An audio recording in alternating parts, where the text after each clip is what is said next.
പെൺകുട്ടികൾ പീഡിപ്പിക്കപ്പെടുന്നത് നമ്മൾ കണ്ടല്ലോ മണിപ്പൂരിൽ. പ്രധാനമന്ത്രി ഒരു വാചകം തുറന്ന് പറഞ്ഞിട്ടില്ല, അവിടെ പോയിട്ടില്ല. ഇപ്പോൾ പറയുന്ന അദ്ദേഹത്തിൻ്റെ ഒരു പ്രസ്താവന അടുത്ത സമയത്ത് വന്ന എന്താ, ഇലക്ഷൻ പ്രസംഗിച്ചു മണിപ്പൂരിൽ ഞങ്ങൾ ഭയങ്കരമായിട്ട് ഇടപെട്ടുകൊണ്ടാണ് ശരിയാക്കുന്നത്. അവിടെ പോകാത്ത ആളാ മണിപ്പൂരിൽ പോയി ഇടപെട്ടത്. എന്നാലോചിച്ച് ചോദിക്കുള്ളൂ. ആ ബീരേൻ സിംഗ് എന്ന് പറയുന്ന അവിടുത്തെ മുഖ്യമന്ത്രി ഉണ്ടല്ലോ ഇപ്പം BJP-കാരൻ, അയാൾ കിടന്ന് വെള്ളം കുടിക്കുക അവിടെ കിടന്ന് ഇപ്പോൾ ഇലക്ഷന് വിവരം അറിയും. കാരണം മണിപ്പൂരി ആ സ്ത്രീകളെല്ലാം പിച്ചി ചീന്തുന്നത് നമ്മൾ കണ്ടതാണ്. എത്രയോ വീഡിയോ ഉണ്ട്. മനുഷ്യനെ തല്ലുന്ന പോലാന്നോ, ഇഞ്ച ചതയ്ക്കുന്ന പോലല്ലേ പെൺകുട്ടികളെ എടുത്തിട്ട് അടിക്കാന്ന് പറഞ്ഞാൽ വലിയ വടി വെച്ച് പെൺകുട്ടികളെ അതുപോലെ ചെറുപ്പക്കാരെ പുരുഷന്മാരെയൊക്കെ ഉപദ്രവിക്കുന്നത്. ഇതാണ് കുറേ മതഭ്രാന്തന്മാർ ചെയ്യുന്ന പണിയാണ് അവർ. കുക്കി സമുദായത്തിൽപ്പെട്ട ക്രിസ്ത്യൻ സഹോദരങ്ങളെ ഒരുപാട് പേര് കൊല്ലപ്പെട്ടില്ലേ? എത്ര പേര്? 2000-ൽ പരം ആളുകളാണ് അവിടെ കൊല്ലപ്പെട്ടത്. ഈ ലഹളയല്ലത്, കമ്മ്യൂണൽ റേറ്റായിട്ട് അങ്ങ് മാറ്റുകയാണത് കൊണ്ടുവന്നത്. അത് ഒരു സമൂഹത്തിന് ഉന്മൂലനം ചെയ്യാനുള്ള ഒരു പ്രവർത്തനം തന്നെ ആയിരുന്നു, അതിന് സംശയമൊന്നും വേണ്ട. അതുകൊണ്ട് ഇപ്പം എന്താണ്, ആ നാട്ടിൽ 2 ആയിട്ട് ചേരി തിരിയാണ്. മലമുകളിലുള്ളത് ആര്? കുക്കി സമുദായത്തിൽപ്പെട്ടവർ. താഴ്വാരങ്ങളിൽ ഇംഫാലിലും ഉള്ളത് ആരാണ്? അവിടെ മേധി വർഗ സമുദായത്തിൽപ്പെട്ടവർ. ഇവർക്ക് മലമുകളിലോട്ട് പോകാൻ മേധിക്കാർക്ക് ഒക്കത്തില്ല. കാരണം അവർ പോയാൽ അവർ മറ്റവരെ കൊല്ലും ഇവരെ. അതേപോലെ അവർക്ക് താഴ്വാരത്തിലേക്ക് ഇറങ്ങി വരാൻ അവർക്കൊക്കത്തില്ല. കാരണം മേധികൾ അവർ ആ കുക്കി അയാളെ കൊല്ലും. ഇപ്പം ഇവർക്ക് യഥാർത്ഥത്തിൽ മ്യാൻമാറിലേക്കൊക്കെ ഒന്ന് പോകേണ്ട ആവശ്യമുണ്ടായിരുന്നു ഈ മേധികൾക്ക്. ഒരു മാർഗമില്ല. കാരണം അങ്ങോട്ട് പോയാൽ ഇതുവഴിയേ പോകാൻ കൊള്ളൂ. കാരണം കുക്കികളുടെ കയ്യിലിരിക്കുന്ന സ്ഥലത്തൂടെ പോകാൻ പറ്റുള്ളൂ. 2 കൂട്ടരും AK-47 ഉൾപ്പെടെയുള്ള ആയുധങ്ങളുമായിട്ട് റോന്തി ചുറ്റുകയാണ്. കാരണം ഇവിടെ മെയ്തികൾ ആരെങ്കിലും ആ ഭാഗത്ത് ചെന്ന് കഴിഞ്ഞാൽ അന്നേരം കൊല്ലുകയാണ്, അല്ല വേറെ കാര്യമൊന്നുമില്ല. അതുപോലെ തന്നെ അവിടെ കുക്കികൾ അതേപോലെ മെയ്തികളിലൂടെ റോന്തി ചുറ്റിക്കൊണ്ടിരിക്കുകയാണ് കേട്ടോ. അവിടുന്ന് ആരെങ്കിലും വന്നു കഴിഞ്ഞാൽ ഇവിടെ വന്നു കഴിഞ്ഞാൽ അവനെ അന്നേരം കൊല്ലും.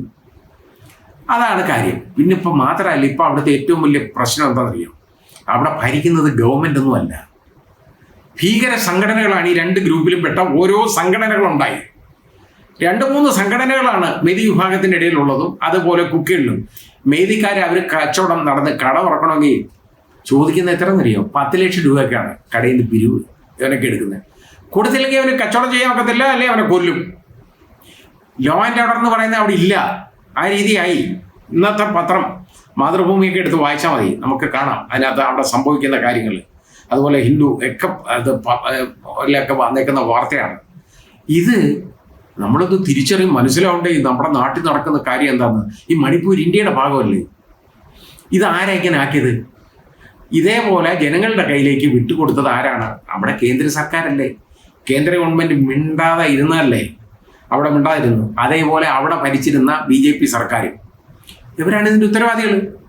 ഇത് അടിച്ചമർത്താൻ ആദ്യം കേന്ദ്ര ഗവൺമെൻറ് വിചാരിച്ചാൽ നടക്കത്തില്ലായിരുന്നു, നടക്കുമായിരുന്നല്ലോ. ഇപ്പോൾ എന്താണെന്നറിയോ, ഇപ്പോൾ കേന്ദ്രസേന വേണമെന്ന് കുക്കിക്കാരും കേട്ടോ, അതേപോലെ കേന്ദ്രസേന വേണ്ടെന്ന് മെയ്തിക്കാരും പറഞ്ഞുകൊണ്ടിരിക്കുകയാണ്. അവിടുത്തെ മണിപ്പൂരി പോലീസ് മതി എന്ന് മെയ്തി, കാരണം അത് അവർക്ക് വളരെ സൗകര്യമാണ്. അത് കാരണം അവന്മാരെ കയ്യിലാണത്. അത് കുക്കികൾക്ക് ഇവരെ വേണ്ട, മണിപ്പൂരി പോലീസിനെ വേണ്ട. അവിടെ കയറി കഴിഞ്ഞാൽ പ്രശ്നമാണ്, വിവരം അറിയുകയും ചെയ്യും. ഈ രീതിയിലുള്ള കലാപങ്ങൾ അവിടെ നടന്നുകൊണ്ടിരിക്കുകയാണ്. അപ്പോൾ ഇത് അവിടെ പെൺകുട്ടികൾ ഒരുപാട് പേര് ബലാത്സംഗം ചെയ്യപ്പെട്ടു, നഗ്നരാക്കി റോഡിൽ കൂടെ തെരുവിലൂടെ വലിച്ചഴിക്കപ്പെട്ടു സഹോദരിമാർ. ഇതിൻ്റെ ഉണ്ടല്ലോ മണിപ്പൂർ സ്റ്റോറി എന്ന്, ആ സ്റ്റോറി എന്ന് പേരിട്ടില്ല, കേരള സ്റ്റോറി എന്നുള്ള പേരിൻ്റെ പകരം മണിപ്പൂർ സ്റ്റോറി എന്ന് പേരിടാതെ കേട്ടോ, the cry of the oppressed, അതായത് അടിച്ചമർത്തപ്പെട്ടവരുടെ വിലാപം, നിലവിളി എന്നുള്ള പേരിൽ ഒരു ഡോക്യുമെൻ്ററി എടുത്തിട്ട് ഈ ക്രിസ്ത്യൻ സമൂഹത്തിൽ തന്നെ പെട്ട കുറച്ച് പേര്, ഒരു അച്ഛൻ, അത് പനവേൽ ഒക്കെ, അത് അദ്ദേഹത്തിൻ്റെ നേതൃത്വത്തിൽ പല സ്ഥലങ്ങളിൽ ഇത് കാണിക്കുകയാണ്. കാരണം ഇത് മറ്റേത് ബോധവൽക്കരണത്തിന് വേണ്ടി കാണിക്കുകയാണ് ഈ കേരള സ്റ്റോറി. അവിടെ ബോധവൽക്കരിക്കാനാണ് സർട്ടിഫിക്കറ്റുള്ള പടം കൊച്ചുങ്ങളെ കാണിക്കുന്നത് കേട്ടോ. അത് കാണിച്ച് ബോധവൽക്കരിക്കാനാണ്. കാരണം നിങ്ങൾക്ക് ഇങ്ങനെ സംഭവിക്കരുതെന്നാണ്, ഇല്ലാത്ത ഒരു കാര്യം കേട്ടോ. ആ പറഞ്ഞു വെച്ചിട്ട് കമ്മ്യൂണൽ ഹേറ്റ്രഡ് ഉണ്ടാക്കാൻ വേണ്ടി തൽപര കക്ഷികൾ ചെയ്യുന്ന വൃത്തികേടാണ് ഇത്. അപ്പോൾ അത് യഥാർത്ഥത്തിൽ സർക്കാർ ഇടപെട്ട്, ഗവൺമെൻറ് ഇടപെട്ട് നിരോധിക്കേണ്ട ഒരു കാര്യമാണ്.